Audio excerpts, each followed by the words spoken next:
అధికార పార్టీని ప్రజలు చూస్తూనే ఉన్నారు. ఇంకోవైపు బీఆర్ఎస్ పార్టీ 10 ఏళ్ల పాలనని ప్రజలు చూశారు. బీజేపీ రేపు మాప ప్రభుత్వాలు రావాలని కుతూహలంతో ఉంది. దానికి ఒక అవకాశం ఇద్దాంలేని ఆలోచనతో అటు బీజేపీ వైపు కూడా కొంతమంది జనాలు చూసే అవకాశం ఉంది. సో ఇటు 3 పార్టీలు ఉన్నాయి. ఈ 3 పార్టీలకు సంబంధించి కాంగ్రెస్ ఓట్లు డెఫినెట్ గా కాంగ్రెస్ పార్టీ వైపుగానే ఉంటాయి. ఒకవేళ ప్రతిపక్షం వైపుగా వెళ్ళాలనుకుంటే వాళ్ళ ఆప్షన్ గా చూసుకునేది బీఆర్ఎస్ఏ.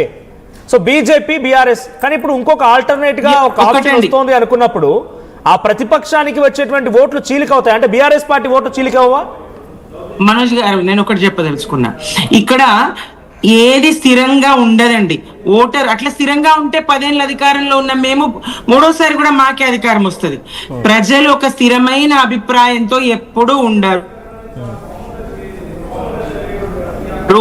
ఇప్పుడు జరుగుతున్నటువంటి పాలన తీరు, ప్రజలకు అందలేని పథకాలు, ప్రజల్లో ఉన్న వ్యతిరేకత, అనుకూలత, అన్ని అంశాలు దాని మీద ప్రభావం పడుతుంది తప్పకుండా ఏ ప్రభుత్వానికైనా. ఆ రకంగా ప్రతిపక్ష ఓట్లు పాలక పక్షానికే ఉంటాయి, ప్రతిపక్ష ఓట్లే చీలిక వస్తాయి, లేదా బీజేపీకి అవకాశం ఇస్తారు. మున్సిపల్ ఎన్నికలు, స్థానికమైనటువంటి ఎన్నికలు, అక్కడ ఆ కౌన్సిలర్ అభ్యర్థి లేకపోతే ఆ వార్డులో సేవలు అందించినటువంటి వ్యక్తి, అది కొంత ప్రభావం ఉంటది స్థానికమైనటువంటి కాబట్టి.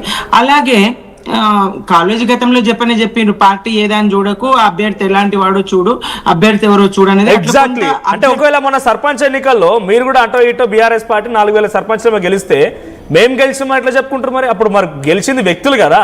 బీఆర్ఎస్ గెలిచింది చెప్పుకుంటున్నారు, కాంగ్రెస్ చెప్పుకోనికి వీల్లేదు, అట్లా బీఆర్ఎస్ చెప్పుకోనికి వీల్లేదు. స్థానిక ఎన్నికల్లో గెలుపు గెలుపు అన్నప్పుడు ఆ వ్యక్తులే గెలుస్తున్నారు అనుకోవాలి. అప్పుడు మేం కాదు, ప్రధానంగా చెప్పుకుంది కాంగ్రెస్సే. సాధారణంగా ప్రభుత్వ అదైతే ఆ సర్పంచ్ ఎన్నికలు అయితే దాని పార్టీలకు సంబంధం లేని ఎన్నికలు ఖచ్చితంగా 100%. కాబట్టే ఆ ఫలితాలు అట్లా ఉన్నాయి. అయినప్పటికీ పార్టీ వ్యక్తులే అక్కడ, ప్రజలకు మళ్ళా పార్టీలతో సంబంధాలు ఉంటాయి. ఏదైతే ఈ ఎన్నికల బరిలో నిలబడుతున్నారో ఆ ప్రజలు చాలా మంది, ఎక్కువ మెజారిటీ ప్రజలైతే 90-95% అయితే ఇండిపెండెంట్. క్వశ్చన్ ఒకటే సూటిగా, తను కంటెస్ట్ చేస్తే ఆల్ ఇండియా ఫార్వర్డ్ బ్లాక్ తో చేస్తారా, లేకపోతే ఇంకో పార్టీతో చేస్తారా? బట్ తను మద్దతుగా ఉంటారంట. లేదు, డైరెక్ట్ గా కంటెస్ట్ చేయాలనే అవకాశం ఇప్పుడు లేదు, పార్టీ లేదు. కాబట్టి కొద్దో గొప్ప కొన్ని నియోజకవర్గాల్లో, కొన్ని మున్సిపాలిటీ వార్డుల్లో కొంత వాళ్ళు ప్రభావం చూపించారు. నన్ను కంక్లూడ్ చేయలేరు. మీరు బీజేపీకి అవకాశం ఇస్తారేమో అనే మీ ప్రశ్నకి సమాధానంగా, కొత్తగా బీజేపీకి అవకాశం ఇచ్చేది ఏం లేదండి. కొన్ని మున్సిపాలిటీల్లో అప్పటికే బీజేపీ ఉన్నది, 8 ఎంపీలు ఉన్నాయి, 8 ఎమ్మెల్యేలు ఉన్నాయి. బీజేపీకి గతంలో అవకాశం ఇచ్చి చూసిండ్రు. ఈ కొత్తగా ఏం కాదు ఆ పార్టీ, బీజేపీ కొత్తదనం అనేది ఏం కాదు. వాళ్ళు కూడా కేంద్రంలో అధికారంలో ఉన్నారు, వాళ్ళ పనితీరేంటి, 2 మంత్రులు ఉన్నారు, వాళ్ళ పనితీరేంటి, కాంగ్రెస్ ఇక్కడ రాష్ట్రంలో అధికారంలో ఉంది, వాళ్ళ పనితీరేంటి, అన్ని చూస్తారు. కొలమానాలు ప్రజల దగ్గర ఉన్నాయి, నిర్ణయాలు మారుతాయి, ఏది స్థిరమైన అభిప్రాయాలు ఉండవు.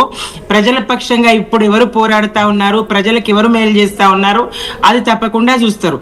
అది కవిత గారు ప్రజల పక్షం పోరాడితే తనకు అనుకూలంగా ఉంటది, బీఆర్ఎస్ ప్రజల పక్షమై పోరాడి ప్రభుత్వాన్ని నిలదీస్తే బీఆర్ఎస్ ఉంటది. బట్ ఒక మాట మీకు చెప్తాను, గెట్ బ్యాక్ టు అగైన్. మీ దగ్గర వీడియో స్ట్రక్ అవుతోంది. సో మేము పోల్ కండక్ట్ చేసాము. కవిత ఎన్నికల్లో బరిలో ఉంటే, లేకపోతే పార్టీ పెడితే ఏ పార్టీకి ఎక్కువ నష్టం అని అంటే 50% మంది బీఆర్ఎస్ అని అంటున్నారు. 3 పార్టీలో కవిత, బీఆర్ఎస్, బీజేపీ, కాంగ్రెస్ లో 50% మంది బీఆర్ఎస్ కి నష్టం అని అంటున్నారు. అది పబ్లిక్ ఒపీనియన్. మీ దగ్గర మళ్ళీ వస్తా, ఒకసారి ఇంటర్నెట్ కనెక్షన్ చెక్ చేసుకోండి. సో సంజయ్ రెడ్డి గారు, ఏంటి గతంలో కూడా కవిత బయటకు వచ్చి మాట్లాడినప్పుడు, లేదంటే కేసీఆర్ పైన, కేటీఆర్ పైన, హరీష్ రావు పైన మాట్లాడుకొచ్చినప్పుడు కవిత బయటకు రావడానికి కారణం రేవంత్ రెడ్డియే. ఇది ప్రధాన ఆరోపణ బీఆర్ఎస్ పార్టీ చేసినమాట. ఇప్పుడు పోటీలో ఉంటున్నారంటే ఓట్లు గెలిచడానికే, కాంగ్రెస్ పార్టీ బెనిఫిట్ చేయడానికే. ఏ పార్టీతో ఉంటున్నారో All India Forward Bloc confirmation చేయలేదు, బట్ రిఫర్ చేస్తాము. డైరెక్ట్గా పోటీ అయితే లేదు వాళ్ళది, బట్ ఏదో ఒక పార్టీతో వాళ్ళ క్యాండిడేట్స్ రిఫర్ చేస్తారంట. సో వాళ్ళు నిజంగానే బరిలో ఉంటే మీకు ఇప్పటికే 2 ప్రతిపక్షాలు బీఆర్ఎస్, బీజేపీతో కొంత సతమతం అవుతారు. కవిత కూడా కొంత అగ్రెసివ్గా తెలంగాణ అవునన్నా కాదన్నా తనకు ఒక స్ట్రాంగ్ బేస్ అయితే క్రియేట్ చేసుకుంటున్నారు. సో అది ఒక బిగ్గెస్ట్ థ్రెట్ అవ్వదా కాంగ్రెస్కి? అసలు కాంగ్రెస్ పార్టీకి ఎవరు పోటీ లేదండి, మేము జాతీయ పార్టీతోనే పోటీ, ఎప్పుడైనా గుర్తుపెట్టుకోండి. అంటే ఇప్పుడు కల్వకుంట్ల కవిత ప్లేస్లో దేవనపల్లి కవిత గారు ఎంటర్ అయ్యారు. గతంలో కేసీఆర్ అంటే కోడలుగా ఇప్పుడు పార్టీ సపరేట్ పెట్టుకుంటున్నారు, కోడలుగా దిగుతున్నారు. తను కూడా ఒక ఉమెన్, అంటే ఒక, ఎందుకంటే తనతో నేను ఒక 5-6 years వర్క్ చేశాను కాబట్టి తన స్టాండ్ ఏడో నాకు తెలుసు. సో నేను అనేది ఏంటంటే ఒక ఇండిపెండెంట్గా ఎదగాలనుకుంది, ఒక పార్టీ పెట్టడం అంటే అంత ఆషామాషి కాదు. ఏమనుకుంటున్నా